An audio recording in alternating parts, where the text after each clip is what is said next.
We're going to do an overview of the PayCycle Budget Tracker. So this is for people with variable income. Say you have a different amount on your paycheck each week, or you get some additional income here and there, or your bills vary. I know my electric bill and gas bill aren't the same each month. Sometimes there's some big fluctuations in those. So to help you better track your expenses and budget around those, I built this variable expense budget tracker. So let's go ahead and sign in.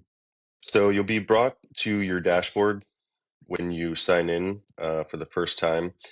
And let's go over each tab. First, we have our dashboard. This is where you're going to enter in your biweekly paycheck. Then you can see it breaks it down into your needs, savings, and discretionary. You have a couple graphs here. These graphs move based on the allocation from savings to discretionary. And then we have our list of expenses with projected monthly income, yearly income. This is based off of the paychecks that you save and whatever that last amount is projected into the future. So we'll go over that a little bit more in detail. You can see we have our list of expenses here, the percent of each paycheck, our monthly total, and yearly total for each expense. The first thing you want to do to kind of get this thing built out is add an expense. So we'll go to our expense tab. We'll add a new expense, put in the name, category, frequency, amount. If it's a variable expense, you can add a safe maximum. So this is, say for example, here, we'll take a look at my energy. The highest month was December last year, is $448. This month it was only $272. So the system will actually account for this higher amount so that you're never caught off guard.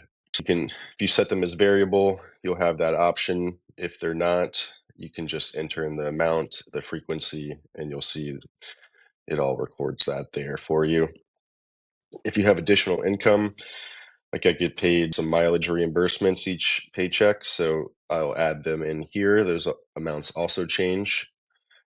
So you can see you can add the amount, any note, frequency, all that good stuff.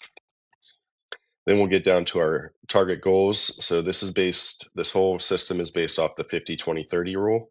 So 50 in that rule, 50% of our income needs to go to bills and for savings and 30 left for discretionary. You can change these amounts here. You'll get a warning if it's over 100.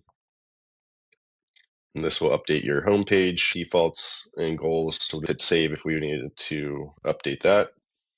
Our history tab. So going back to the dashboard, if we were to click save here, this is going to take a snapshot of our savings allocations, bill amounts, and add it to the history tab. You can see right here.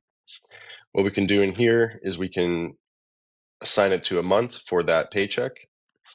It'll tell you the amount, your bills for that month, and any leftover. Then it'll also account for your additional income. All these percentages are based off of that additional income total. If you're meeting your goals, and then also a snapshot of the bills amounts and percentages for that month. Another cool thing is, so say you want to go back and reconcile your actual expense for your energy or those variable expenses, you can do that on the snapshot. So if we were to change this amount, you can see it just resets it there.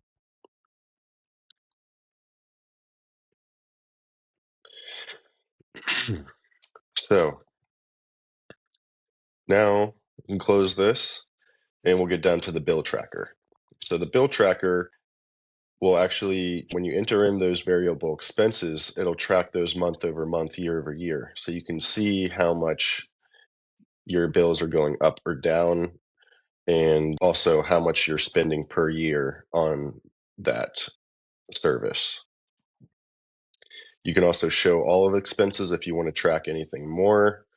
Sometimes your mortgage goes up, so you could track that here and just click on the area to add it.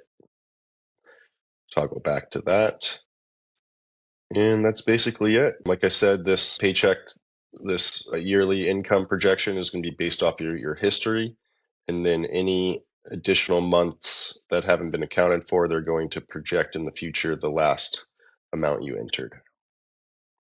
I hope this really helps somebody out. Let me know in the comments if you think this is useful, if this could help you. I'd really appreciate it. Thanks.